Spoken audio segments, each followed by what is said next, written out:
Flip your first house in Minnesota with less than $20,000. Do you know that you can flip your first house in Minnesota with less than $20,000 and you don't need any previous experience to get started? Most people think house flipping is only for seasoned investors with deep pockets. But that's simply not true. There are specific programs in Minnesota designed to help first-time house flippers get their foot in the door. Today, I'm going to walk you through exactly how to flip your first house in Minnesota on a tight budget.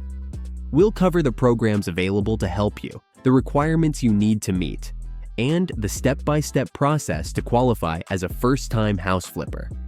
By the end of this video, you'll have a clear roadmap to start your house flipping journey without breaking the bank. Let's dive right in. First, let's talk about why Minnesota is actually a great place to start flipping houses. The Minnesota housing market has steady appreciation rates. You have access to affordable properties in many areas. The state offers multiple programs for first-time investors. And there's strong rental demand if you decide to hold properties instead of flipping them. Now, let's address the fundamentals. How can you possibly flip a house with under $20,000? The secret is leveraging government programs, grants, and creative financing strategies. Let me break down the main programs available in Minnesota for first-time house flippers. The first program is the Minnesota Housing Finance Agency First-Time Home Buyer Program. While this is technically for home buyers, you can use it if you plan to live in the property while renovating it. This program offers down payment assistance and below-market interest rates. You can qualify for up to 3% down payment assistance. Some borrowers can get interest rates that are 1 to 2% below market rates. The second program is the Community Development Block Grant Program. This is available through many Minnesota cities and counties. These grants can provide up to $15,000 for property rehabilitation. The money doesn't have to be paid back if you meet certain requirements. Usually, you need to improve a property in a target neighborhood. The third option is the Minnesota Department of Employment and Economic Development programs. They offer low-interest loans for property improvements. Some loans start as low as 2% interest. You can borrow up to $50,000 in some cases. The fourth program worth knowing about is local land banks. Cities like Minneapolis and St. Paul have land bank programs. They sell distressed properties at below-market prices to investors who commit to renovating them. Some properties sell for as little as $1, but you must agree to bring the property up to code within a specific time frame. Now let's talk about the FHA 203K loan program. This is a federal program available in Minnesota. It allows you to buy and renovate a property with one loan. You can put down as little as 3.5%. The loan covers both the purchase price and renovation costs. Let me give you a real example of how this works. Olofi from Minneapolis used the FHA 203K program for his first flip. He found a duplex listed at $60,000. The property needed about $30,000 in renovations. Instead of needing $90,000 up front, he only needed about $3,000 down.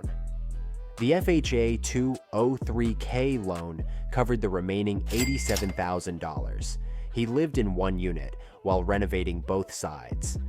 After 18 months, he sold the property for $130,000. His total profit was about $25,000 after all expenses. Now let's discuss the requirements to qualify as a first-time house flipper in Minnesota. For most programs, you need to meet the definition of a first-time buyer. This usually means you haven't owned a home in the past 3 years. Some programs require you to complete a home buyer education course. These courses typically take 8 hours and cost around $75. You'll need to meet income requirements for most programs. Generally, your income should be at or below the area median income. For Minneapolis-St. Paul, that's about $90,000 for a family of 4. Rural areas have different income limits, usually lower. You'll need decent credit, typically a score of at least 620. Some programs accept scores as low as 580 with additional requirements. You'll need to show stable employment history, usually 2 years. You can't have any recent bankruptcies or foreclosures. Most programs require waiting periods of 2 to 4 years after these events. Now let's walk through the step-by-step process to get started. Step 1 is to assess your current financial situation. Calculate exactly how much money you can invest. Remember, you'll need money for down payments, inspections, and unexpected costs. Even with programs helping you, plan to have at least $10,000 available. Step 2 is to get pre-approved for financing.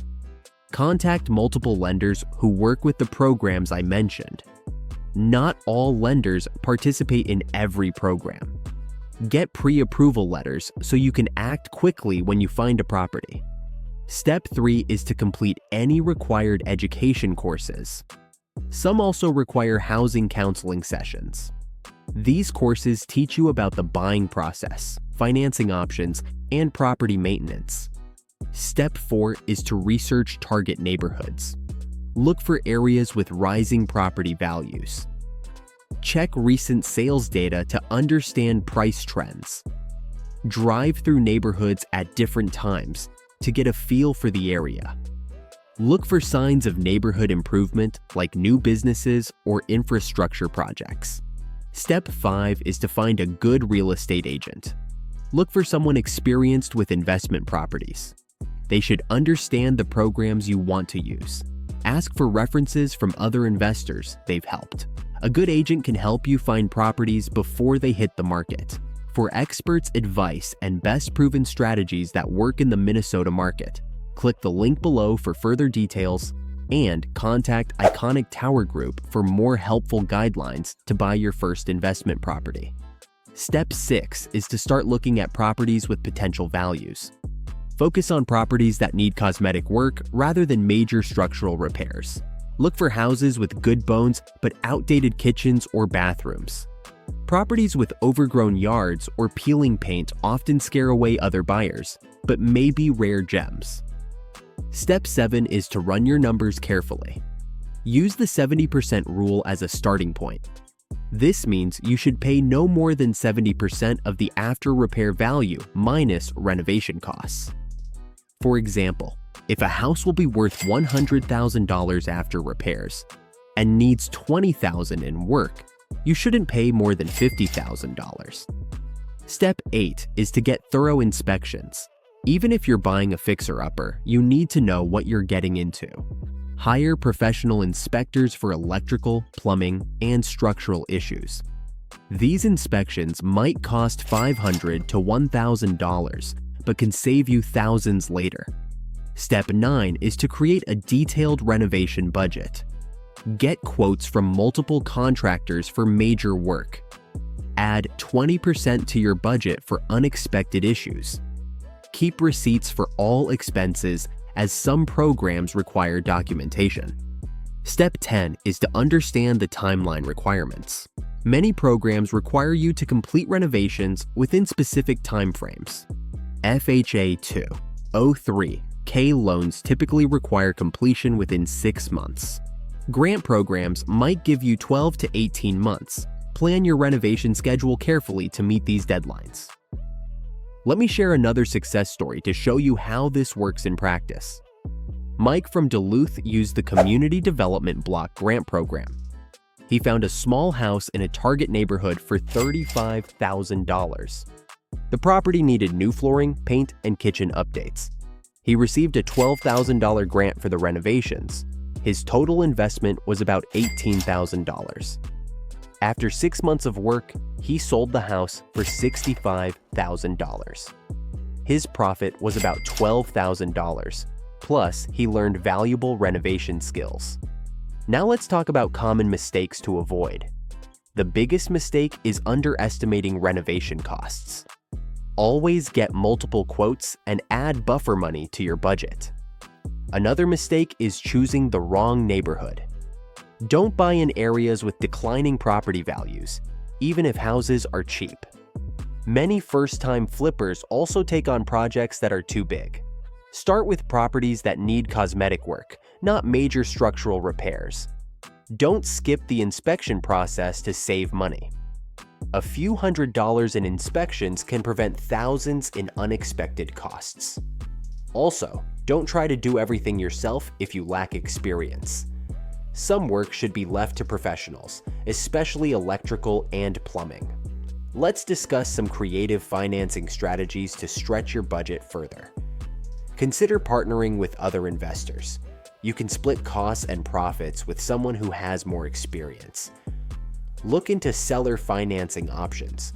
Some sellers will act as the bank and let you make monthly payments. This can help you avoid traditional lending requirements.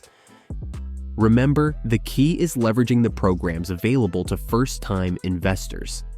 Take advantage of the FHA 203K loans, community development grants, and state housing programs. Start with properties that need cosmetic work rather than major repairs. Build a good team and always run your numbers carefully. Your first flip is about learning the process, not necessarily making huge profits. If you found this video helpful, please give it a thumbs up. Share it with anyone who might be interested in getting started with house flipping. Leave a comment below and let me know which program you're most interested in trying. I love hearing about your real estate journey, and I try to respond to every comment. Don't forget to subscribe for more videos about real estate investing, house flipping, and building wealth through property. Ring that notification bell so you never miss new content. Your house flipping journey starts with taking the first step, so what are you waiting for? For experts' advice and best proven strategies that work in the Minnesota market, contact Iconic Tower Group for more helpful guidelines to buy your first investment property.